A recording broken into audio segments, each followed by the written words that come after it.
ገብርኤል አለ ለመላእክቱ ጸንተው በመቆም እንዲበረቱ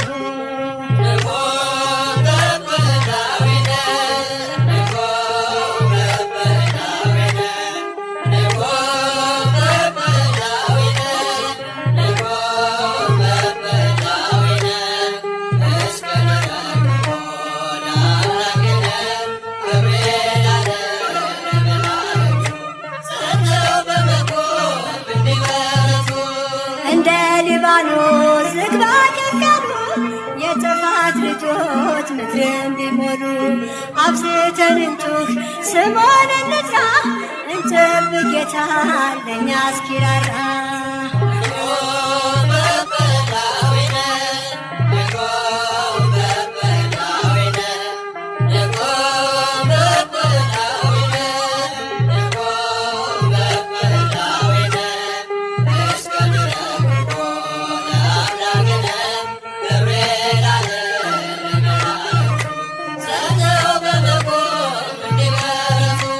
ሐሰት ቢነግስም እውነት ተነግሮ ቃየል ቢነሳ ድንጋይ ጨብጦ ጸብ ክርክሩ ቢያናውጠን እንቁም በእምነት ትዕግስትን ይዘን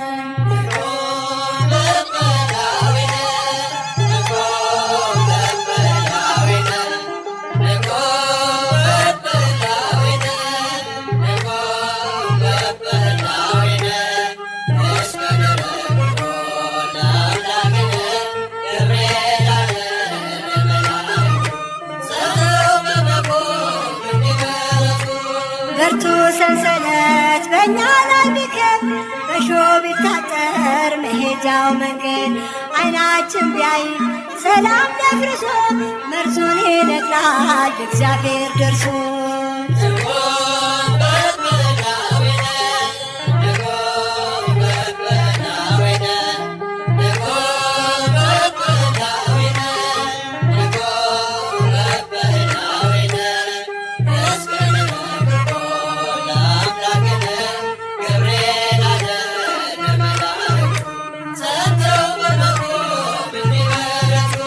መናወጥ ቢሆን በመርከባችን ሞት ቢያጠላባት ጓዳ ደጃችን ግራ ቀኝ ሳንል ፍጹም እንጽና እግዚአብሔር እስርን ይፈታልና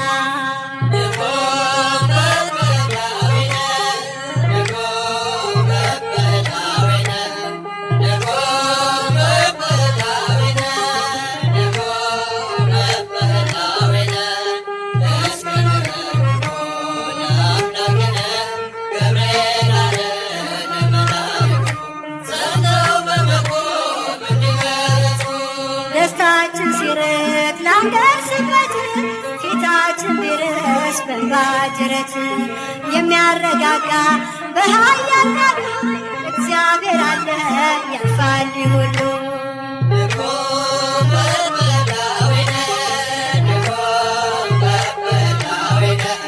በስመ አብ ወወልድ ወመንፈስ ቅዱስ አሐዱ አምላክ አሜን። በስመ አብ ወወልድ ወመንፈስ ቅዱስ አሐዱ አምላክ አሜን።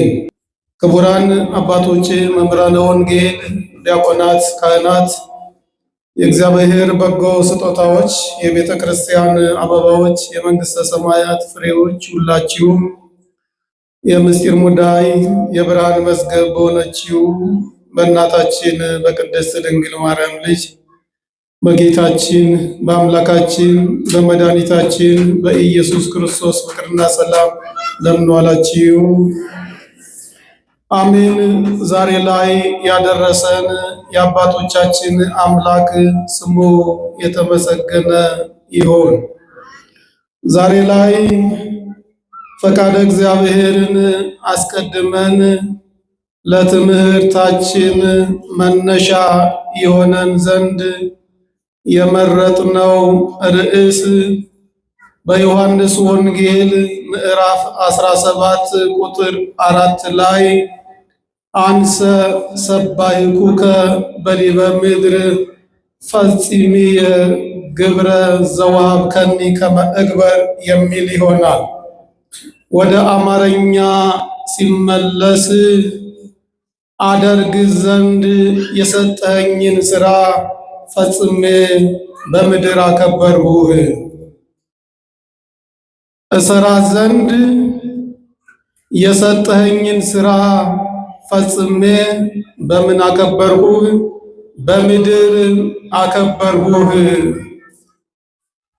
በልባችን ላይ ተጸንሶ በአእምሯችን ተወልዶ በአንደበታችን ተናግረነው ለሌሎችም መትረፍ እንችል ዘንድ ሁላችሁም በቃሉ እንደማላስቸግራችሁ ይልቁንም ደግሞ በቃሉ መወለድ መሆኑን አምናችሁ ከፍ ታደርጉና እሰራ ዘንድ የሰጠኸኝን ሥራ ፈጽሜ በሉ። በምድር አከበርሁህ። የዮሐንስ ወንጌል ምዕራፍ 17 ቁጥር 4 ላይ ይገኛል። እስኪ ብቻችሁን እናንተ በሉት። በቅድሙ ድምፅ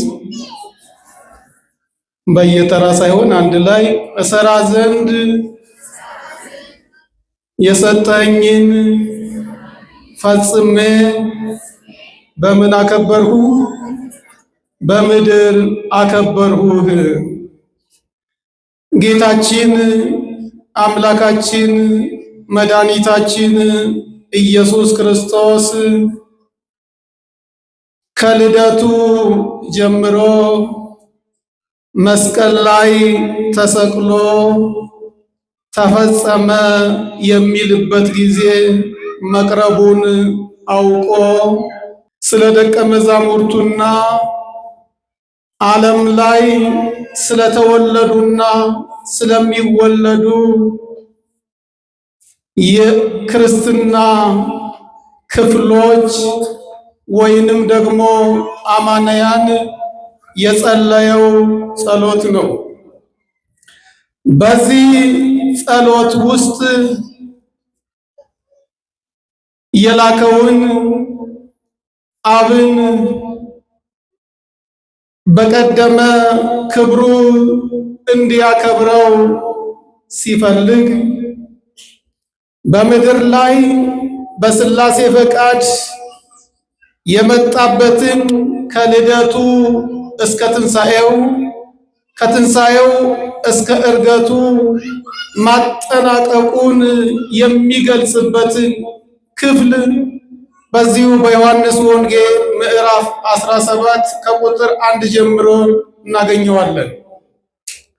በዚህ ክፍል ውስጥ እግዚአብሔር ወልድ በተለየ አካሉ ወደ ምድር ሲመጣ በሥላሴ የታቀደ የተወሰነ መነሻና ፍጻሜ ያለውን ሥራ ይዞ ነው የመጣው።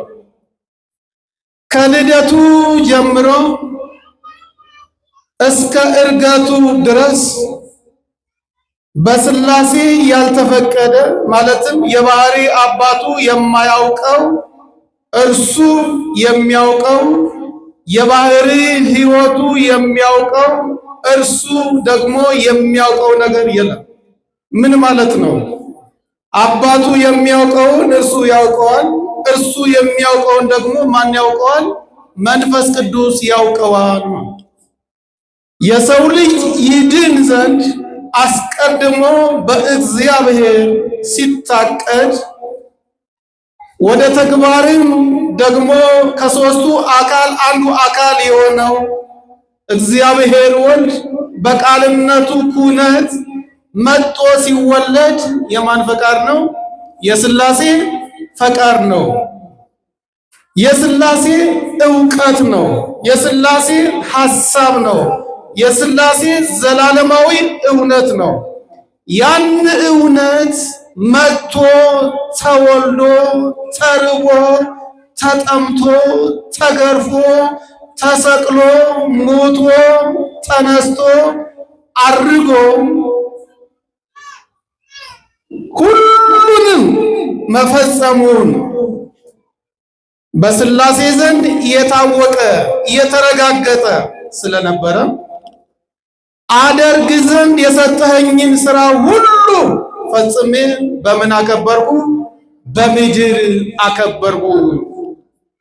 ለመሆኑ እግዚአብሔር አብ በራሱ ፈቃድ ገና በልጅነታችን እንደተማርነው እስመ በፈቃዱ ወበስምረት አቡሁ ወመንፈስ ቅዱስ መጽአ ወአዳነነ፣ በራሱ ፈቃድ በተላኪው ፈቃድ በባህሪ ሕይወቱ በመንፈስ ቅዱስ ፈቃድ የመጣው መድኃኔ ዓለም የተባለው የዓለም መድኃኒት የሆነው ምን ሥራ ነው የፈጸመ ብለን እድሜ ልካችንን ሁሉ ብንናገር የማንጨርሰው ቢሆንም ከማቴዎስ ወንጌል ጀምራችሁ የአዲስ ኪዳን መጻሕፍትን ስታነቡና ወደ ኋላ ተመልሳችሁ በእርሱ ይሆን ዘንድ የተጻፉት ቅዱሳት መጻሕፍትን ሁሉ አንብቦ መረዳት ነው። አንብቦ መረዳት ነው። ወይንም ደግሞ የአዲስ ኪዳን መጻሕፍትን ሁሉ አስቀድሞ ስለ እርሱ በትንቢት በመዝሙር በሕግ የተጻፈውን ሁሉ እንደፈጸመ ማወቅ መቻል። እየሰማችሁ ነው? ማወቅ መቻል። ካዲያ እርሱ የባህሪ አባቱ የባህሪ ሕይወቱ በእርሱ ፈቃድ እንዲያደርግ እንዲሰራ የተሰጠውን ስራ አጠናቆ በምድር ላይ ካከበረው እኛ ምንድነው የምንሰራው? እኛ ምንድነው የምናደርገው? ከሦስቱ አካል አንዱ አካል መጥቶ ተወልዶ ሰርቶ ያላጠናቀቀው ስራ አለ ወይ? እርሱ ያላየውን እኛ ማየት እንችላለን ወይ? እሱ ጀምሮ ያላጠናቀቀው ነገር አለ ወይ? እሱ ተጋድሎ ጀምሮ ይሄንን ገድል ጀምሬዋለሁ እናንተ አጠናቁ ብሎናል ወይ? ታውቃላችሁ፣ መምህራን ያስተምሩንና ፈተናውን ለማን ይሰጣሉ? ለኛ ይሰጣሉ። እርሱ መምህር ነው፣ ያስተምረናል። ፈተናውንም ተፈትኖልናል፣ ውጤቱንም ሰጥቶናል። ተፈተኑ ብቻ ሳይሆን አስተምህሮ ደግሞም እኛን ሳይሆን ራሱ ተፈትኖ ትምህርቱንም የፈተናውን ውጤት ሰጥቶን አስተውሉ። ትምህርቱንም የፈተናው ውጤትንም ስራውንም እሱ ካጠናቀቀው፣ ገድሉንም እርሱ ካጠናቀቀው፣ እምነታችንንም እሱ ካጠናቀቀው፣ ክርስትናችንም የተጀመረ ብቻ ሳይሆን የተጠናቀቀ ከሆነ እኛ ምንድነው ማድረግ ያለብን?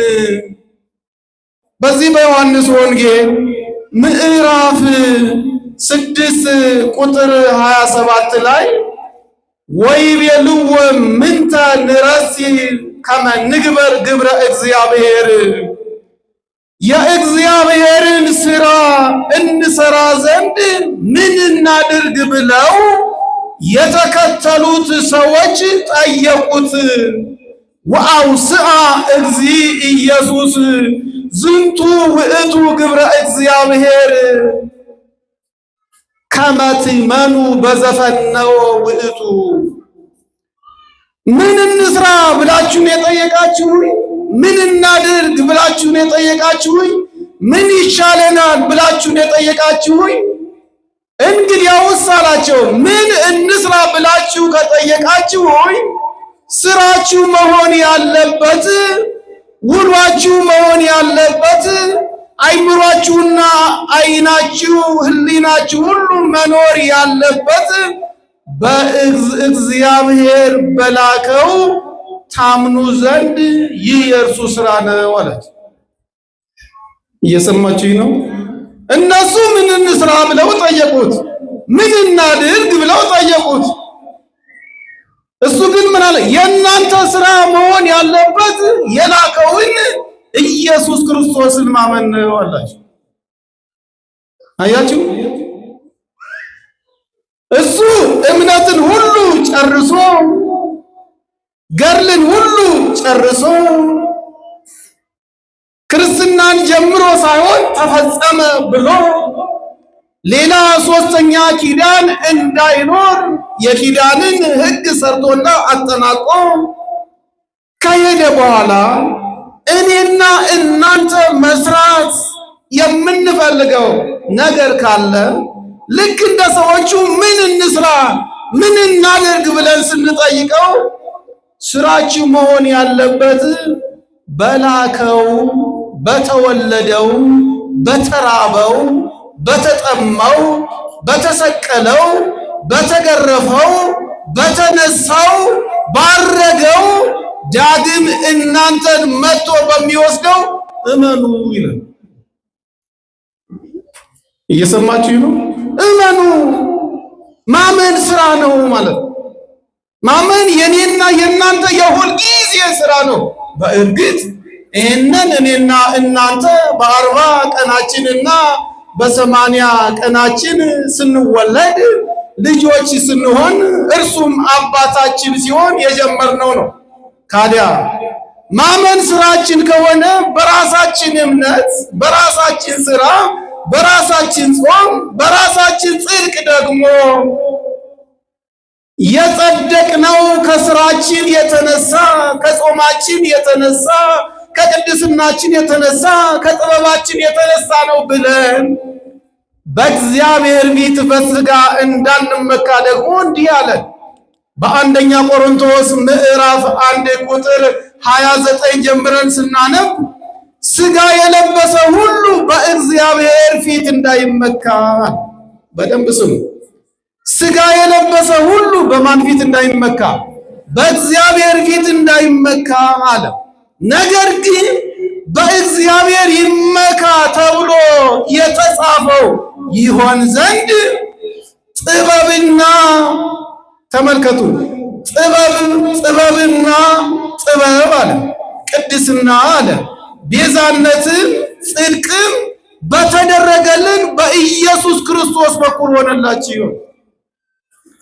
እኔ በራሴ ጥበብ ነው የጸደቁት እንዳንል፣ እኔ በራሴ ቤዛነት ነው ለመንግስቱ የበቃሁት እንዳንል፣ እኔ በራሴ ጽድቅ ነው እግዚአብሔር ፊት የቆምኩት እንዳንል፣ እኔ በራሴ ጥበብ ነው ዓለምን ያሸነፍኩት እንዳንል፣ ጥበብም ጽድቅም ቅድስናም ቤዛነትም የሆነው በማን ነው አለ? በመድኃኔዓለም ነው። ጥበብም ጽድቅም ቅድስናም ቤዛነትም በመድኃኔዓለም ከሆነ እኛ ምን እናድርግ ብለን ቃሉን ስንጠይቅ በዚህ ኑሩ። በየት ኑሩ? በዚህ ኑሩ። በተደረገላችሁ ነገር ንስሐ እየገባችሁ ኑሩ። ኑሩ፣ ተመላለሱ፣ ጥላቻን ናቁ፣ ተገበሩ፣ ጽድቅን ደግሞ ስሩ።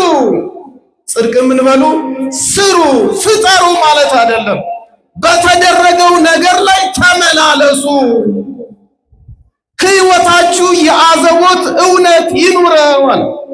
ካዲያ በዚህ ዘመን እንዴት ጽድቅን መስራት እንችላለን? እንዴትስ በእውነት መመላለስ እንችላለን የሚለው እጅግ በጣም ከባድ ነው። እንደምታስታውሱት በትንቢተ ኢሳይያስ ምዕራፍ 59 ቁጥር 9 ላይ እንዲህ የሚል ቃል አለ። ወርቅነ እምጽድቅ ወሃደግነ ሪታ ወተሃጣት ጽድቅ እንፍኖትነ። ግዕዙን በግዕዝ ሳይሆን እጃችሁ ላይ ባለው አማርኛ ቃሉን ላንብብላችሁ። ፍርድ ወደ ኋላ ተመልሷል፣ ጽድቅም ሩቅ ቆሟል፣ እውነትም አደባባይ ወድቋል።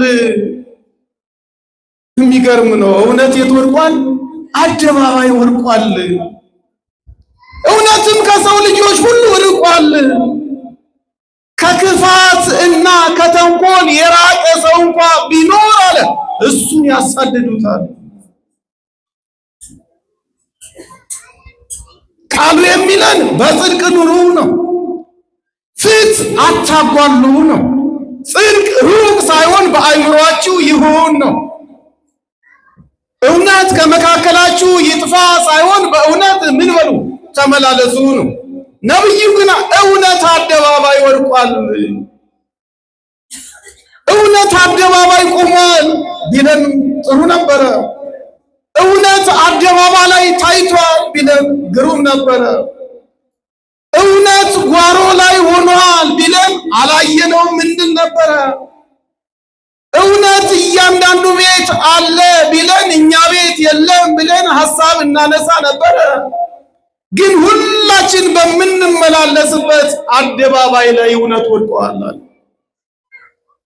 ዛሬም ከእኔና ከናንተ መካከል እኩል ተወልደው እኩል ጤነኞች ሆነው መንገድ ላይ ወድቀው የሚለምኑ አብዛኛዎቹ ሰዎች እውነትን የተሸከሙ ሰዎች ናቸው። በየመስሪያ ቤቱ 10 ዓመት 20 ዓመት ደሞዝም ሳይጨመርላቸው በስራ ደረጃም ከፍታ የማናይባቸው ሌቦች ያልሆኑና ለሃይማኖታቸውና ለሀገር የሚቆረቆሩ ሰዎች ናቸው።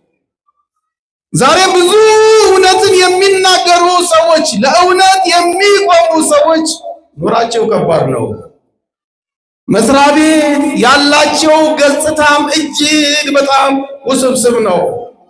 እንደ ሀገርም ሌባ የሚከበርበት፣ ሌባ ቆሞ የሚመላለስበት፣ አንገቱን ቀና ብሎ የሚያይበት፣ እውነተኛ ሰው ደግሞ አንገቱን ደፍቶ ደህይቶ ተርቦ ተጠምቶ ተጎሳቅሎ ስናየው ዛሬም እውነት አደባባይ ላይ ወድቋል።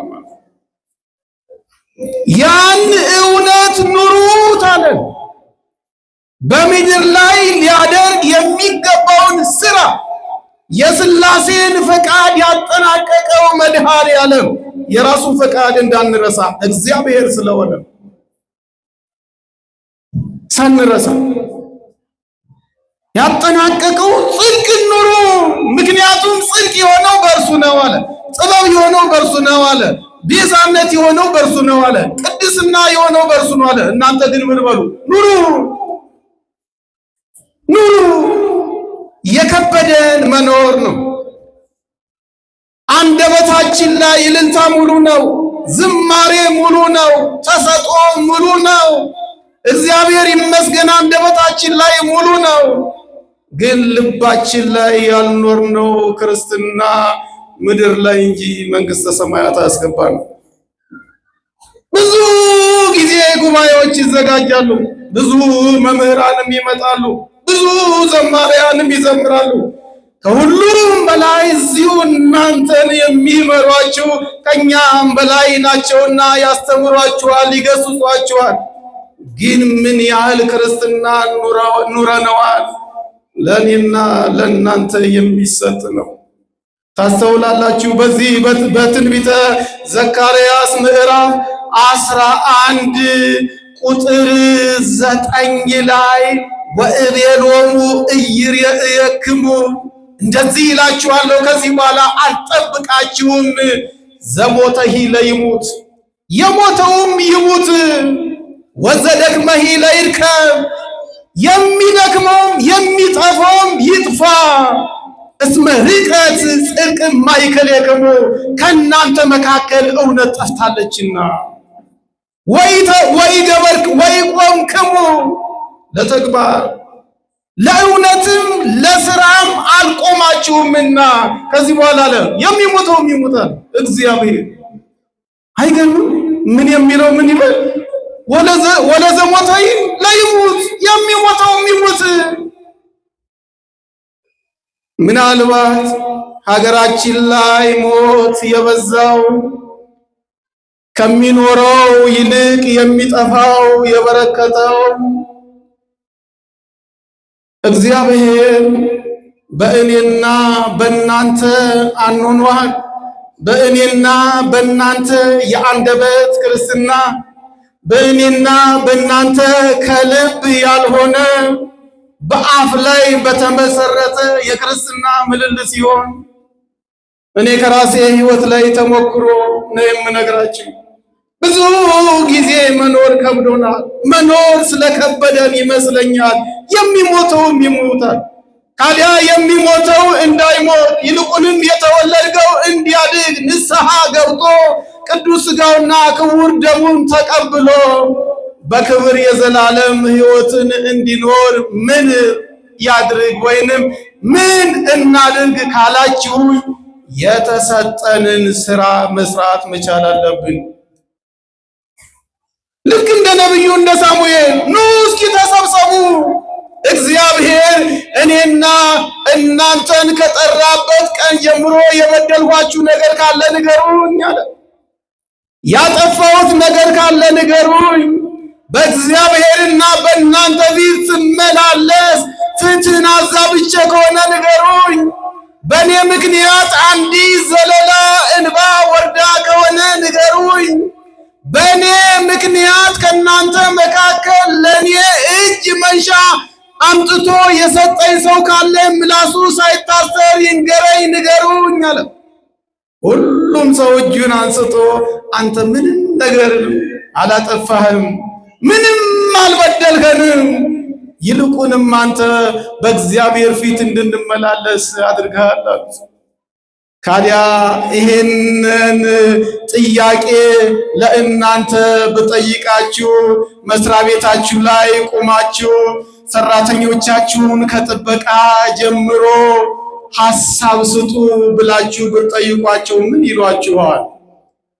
ወይንም ደግሞ በትዳራችሁ መካከል እውነትን መሰረት አድርጋችሁ አባወራዎች ባለቤታችሁና ልጆቻችሁን ይህንን ጥያቄ ብትጠይቋቸው ስንት ጊዜ አምሽታችሁ እንደመጣችሁ፣ ስንት ጊዜ ያለ አግባብ እንደቀጣችኋቸው፣ ስንት ጊዜ ከባለቤታችሁ ጋር እንደተኮራረፋችሁ፣ ስንት ጊዜ ደግሞ ለባለቤታችሁና ለትዳራችሁ ያልሆናችሁትን ነገር ለሌሎች መሆን እንዳሰባችሁ እግዚአብሔርን ማዕከላዊ አድርጋችሁ ይህንን ጥያቄ ብትጠይቁት ልጆቻችሁ እንኳ ባለቤታችሁ እንኳ የሚያውቁትን ቢነግሯችሁ ሕሊናችሁና አይምሯችሁ ምን ይመልስላችሁ ይሆን? ወይንም ደግሞ እያንዳንዳችሁ ከተወለዳችሁበት ነፍስ ካወቃችሁበት ጊዜ ጀምሮ አይምሯችሁን ወደኋላ መልሱትና ወንጌል መማር ከጀመራችሁበት፣ ዝማሬ መዘመር ከጀመራችሁበት፣ ቅዳሴ ማስቀደስና ኪዳን ማስደረስ ከጀመራችሁበት ጊዜ ጀምሩና እስኪ ወደኋላ ተመልሳችሁ ከእግዚአብሔር ጋር ያሳለፋችሁትን ጊዜ መርምሩ፣ ፈትሹ። የሚቆጫችሁ የእድሜ ክልል አይኖርም ይሆን? ንስሐ ያልገባችሁበት የዘመን ኃጢአት አይኖርም ይሆን? ለንስሐ አባታችሁ እንኳ እስካሁን ድረስ ያልነገራችሁት የበደልና የኃጢአት ክምችት በመካከላችን ካላችሁ እናቶችና አባቶች አይኖርም ይሆን? ያ ካለ የተሰጠንን ሥራ ወይንም ደግሞ ስለኔና ስለእናንተ ወደ ምድር መጥቶ የሰጠኝን ሥራ ሁሉ ፈጽሜ በምድር አከበርኩ። ምንድነው እሱ የሰጠው ሥራ? ተሰቀላለው። ምንድነው እሱ የሰጠው ሥራ? ተራባለው። ምንድነው እሱ የሰጠው ሥራ? ተጠማለው። ምንድነው እሱ የሰጠው ሥራ? ተገረፋለው። ምንድነው እሱ የሰጠው ሥራ? 3 ቀን 3 ሌሊት በከርሰ መቃብር እደር አለው። ምንድነው እሱ የሰጠው ሥራ? አንተ ምክንያቱም እሱ አምላክ ሲሆን ሂድና ባሪያውን አለው። ምንድነው እሱ የሰጠው ሥራ? እንደ ሰው ልጅ ተፈተን አለው። ምንድነው እሱ የሰጠው ሥራ? እንደ በግ ቀራንዮ አደባባይ ላይ መስዋዕት ሆነ፣ ትክ ቤዛ ሆነ፣ ዓለምን አዳን አለው። ታዲያ እኔና እናንተስ ምንድነው አሁን የምንሆነው? የምናመልከው ይሄ ነው። የምናመልከው የሞተ እንጂ የገደለ አይደለም። የምናመልከው የተራበ እንጂ ያስራበ አይደለም። የምናመልከው ስለኛ የተጠማ እንጂ ያስጠማ አይደለም። የምናመልከው የገረፈ ሳይሆን የተገረፈ ነው። የምናመልከው የሰቀለ ሳይሆን የተሰቀለ ነው። የምናመልከው ሰውን ገሎ የቀበረ ሳይሆን ስለኔና ስለናንተ ኃጢአት 3 ቀን 3 ሌሊት በከርሰ መቃብር ያደረ ነው። እኛስ እንዴት እየኖርን ነው? በቃ ክርስትና ማለት ይሄ ነው። ለዚህ አይደለ በዚሁ በዮሐንስ ወንጌል ምዕራፍ 17 ቁጥር 28 ላይ እኔ አለ በወደድኳቸው መጠን እንደወደድኳቸው ዓለም ያውቃል።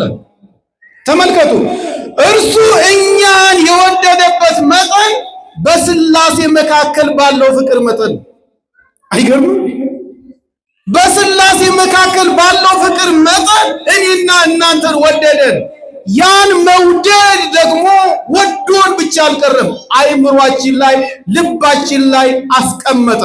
ተመልከቱ፣ ነፍስና ስጋችን ላይ በስላሴ መካከል ያለውን መውደድ አስቀመጠ። ብርታት እንዲሆነን፣ አረቦን እንዲሆነን፣ የፍቅር ስንቅ እንዳይቸግረን፣ አለቀብኝ እንዳንል፣ ልበደር እንዳንል፣ የት ላግኘው እንዳንል ፍቅሩን አስቀመጠና በዮሐንስ ወንጌል ምዕራፍ 15 ቁጥር 9 ላይ በሰጠዋችሁ በፍቅሬ ኑሩ አለ። አይገርም? መውደዱን ፍቅሩን ማን ላይ ያስቀመጠ? እኛ ላይ ያስቀመጠ። ባስቀመጠው ፍቅር ደግሞ ምን በሉ አለ? ኑሩ። በፍቅር ኑሩ አይደለም፣ በምን ኑሩ ነው? እየገባቸው አይደለም። ወይም ደግሞ ምን እንደሚል በምን ኑሩ አለ? እስቲ ከፍ አድርጉ። በምን ኑሩ? በፍቅሬ ኑሩ። በፍቅሬ ነው ያለው። በፍቅራችሁ አይደለም፣ በፍቅር አይደለም። በፍቅሩ ስንኖር ነው በፍቅር የምንኖር። እየሰማችሁ ነው?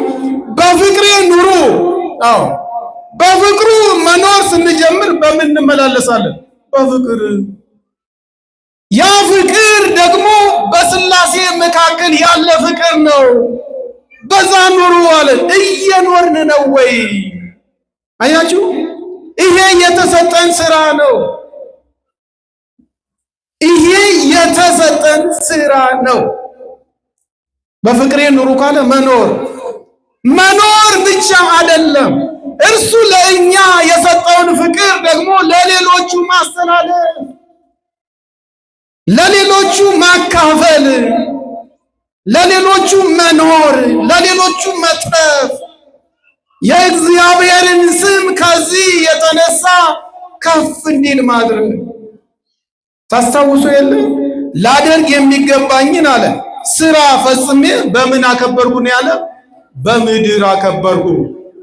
ተመልከቱ፣ በሰማይ አከበርኩ አይደለም። በየት ነው አከበርኩ ያለው? በምድር። በምድር አያችሁ። ዛሬ እኔና እናንተም ክርስትናን ስንኖረው እግዚአብሔር በየት ነው የሚከብረው? በምድር። ባላመነው ፍጡር በሚያምነው አማኝ እግዚአብሔር ይከብራል። አያችሁ፣ ቤተ ክርስቲያንም ከፍታዋ ይታወቃል። የእኛም እምነት ሰዎችን ይገባቸዋል መኖር ስንጀምር በምን? በፍቅር። ስለዚህ የእግዚአብሔር ልጆች አሁንም ደግሜ እነግራችኋለሁ፣ ደግሜም ደግሞ መግለጽ እወዳለሁ። ክርስትናን እንኑረው። እሱ የፈጸመው፣ እርሱ ያጠናቀቀውን፣ እርሱ ያሸነፈውን ዓለም እናሸንፈው። እንዴ ዓለምን አሸንፉት እኮ አይደለም ያለን፣ እኔ አሸንፌዋለሁ። የሚገርም እኔ ምን ብዬዋለሁ? አሸንፌዋለሁ። የእናንተ ትግል አለ፣ የእናንተ መንፈሳዊ ጦርነት አለ፣ የእናንተ ጸሎት አለ፣ የእናንተ ትጋት ለተሸነፈው ዓለም ነው የሚሆነው።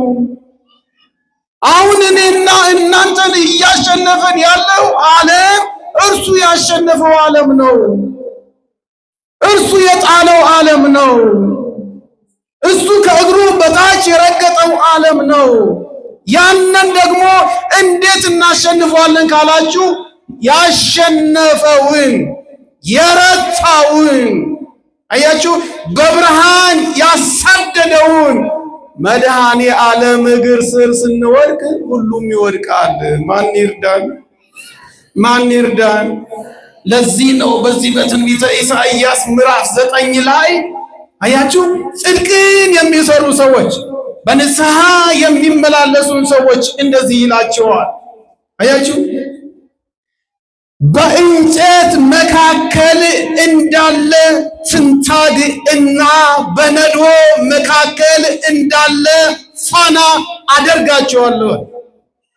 ከዛ በኋላ ኢየሩሳሌም በሰላም ትኖራለች፣ ጠላቶቿም ይበተናሉ።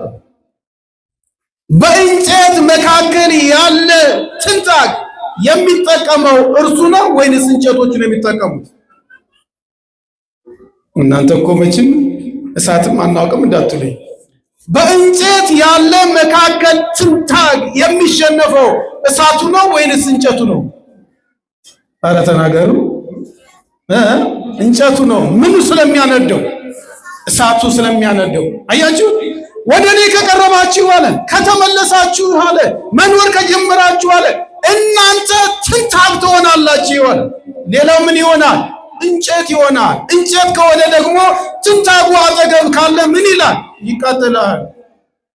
ዛሬ ተኝተንም ሳለ የሚያቃዠን ሰይጣን፣ ውሏችንን መሰናክል የሚያደርግብን የወደቀው የተሸነፈው ግን ያልሞተው ሰይጣን፣ ወይንም ደግሞ ከክርስትና ያልሆኑ የጠላታችን የዲያብሎስን ስራ ለማስፈጸም ምድር ላይ የሚመላለሱ የግብር ልጆቹ እኛ እሳት ሆነን የምናቃጥላቸው ክርስትናን መኖር ስንጀምር ብቻ ነው።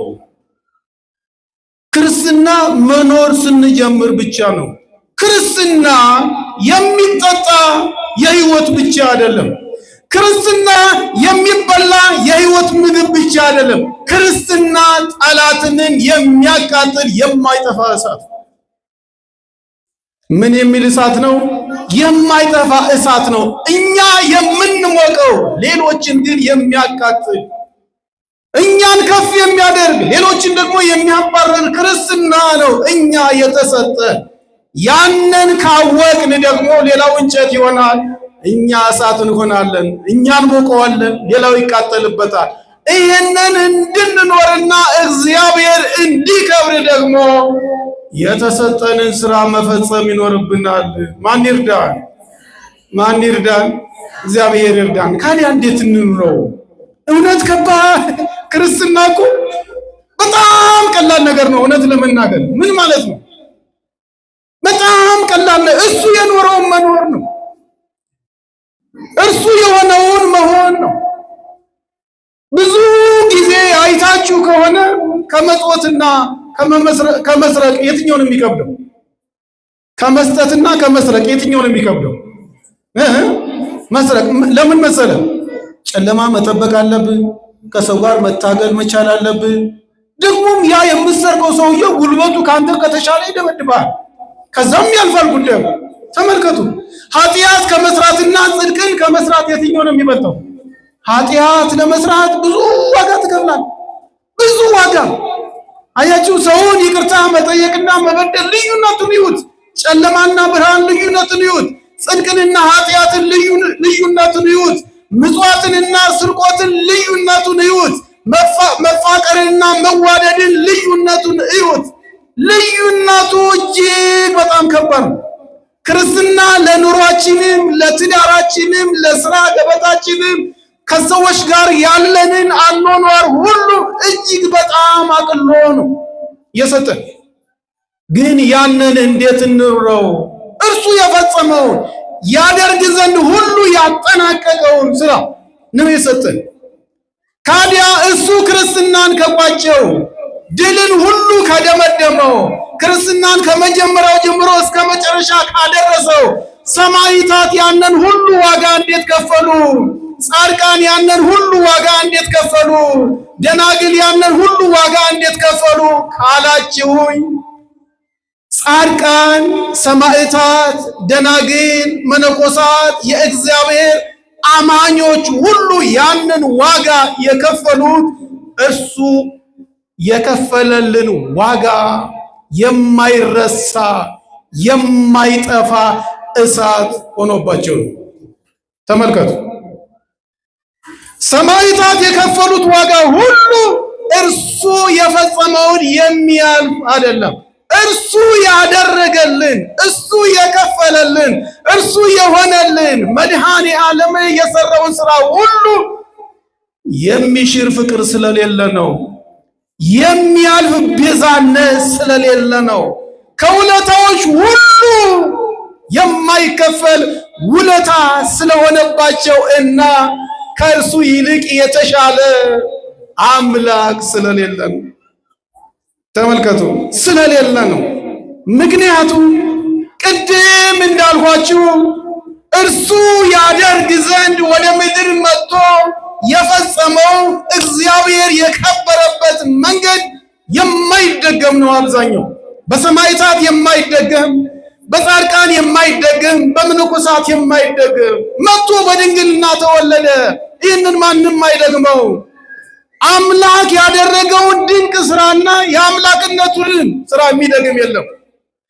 በእመቤታችንና ለእመቤታችን የተደረገውንም ዓለም ከተፈጠረ ጀምሮ ዓለም እስከሚያልፍ ድረስ ከእህቶቻችን ከእናቶች መካከል ማንም የሚደግመው የለም።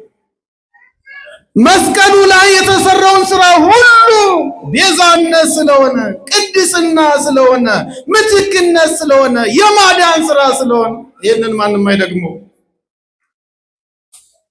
ግን ደግሞ እንድንኖርበት ጠርቶናል። ምን እንድንልበት? ኧረ በማርያም ምን እንድንልበት?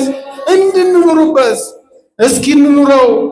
የጾምነውን ጾም እስኪ በተግባር እንኑረው። የምንጸልየውን ጸሎት እስኪ በተግባር እንኑረው። የምንቀበለውን የቅዳሴ ተሰጥኦ እስኪ በተግባር እንኑረው። ንስሐ ግቡ ብለው አባቶቻችን ሲነግሩን ንስሐ እንግባና እግዚአብሔርን አስደስተን ጠላታችንን እናባረው። ታረቁ ሲሉን አባቶቻችን ያኮረፉን የእምነታችን አባላት የሆኑና የእምነታችን አባላት ያልሆኑ በስራና በጉርብትና የሚኖሩ ሰዎች ካሉ ዝቅ ብለን ይቅርታ ጠይቀናቸው ዝቅ ብሎ የሐዋርያት እግር ያጠበውን መድኃኔዓለም እናስደስተው። ወገኖቼ በልባችን የተቀመጠ ጥላቻ እና እግዚአብሔር ያልወደደው ሐሳብ ካለ እርሱን አውጥተን ጥለን በፍቅሬ ኑሩ ያለንን ቃልን ተግብረውና መድኃኔዓለም እናስደስተው። መኖር ማለት ይሄ ነው። እሱ የፈጸመውን እሱ ያከናወነውን ሥላሴን ያከበረበትን እውነት ይዘን ጾማችንን ኑረን፣ ጸሎታችንን ኑረን፣ ክርስትናችንን ኑረን፣ ያስቀደስነውን ኑረን፣ የኪዳኑን አገልግሎት ኑረን ሞት ወደኛ ከመምጣቱ አስቀድሞ የሞትን ሕይወት ከሕይወታችን አርቀን የዘላለማዊ ሕይወትን በቅዱስ ሥጋውና በክቡር ደሙ በመቀበል ተወስነን እግዚአብሔር ከሚወዳቸው ወዳጆቹ ጋር አብረን ርስቱን እንድንወርስ የአባቶቻችን አምላክ ሁላችንን ይርዳን። ዛሬ ግን በልባችሁና በሐሳባችሁ ለእግዚአብሔር ምስጋና ክህነታቸውንና የአገልግሎት ዘመናቸውን ሁሉ እንዲባርክ እግዚአብሔር የተመሰገነ ይሁን። ስለነበረን ጊዜ ሁሉ አመሰግናለሁ። ይቆየን።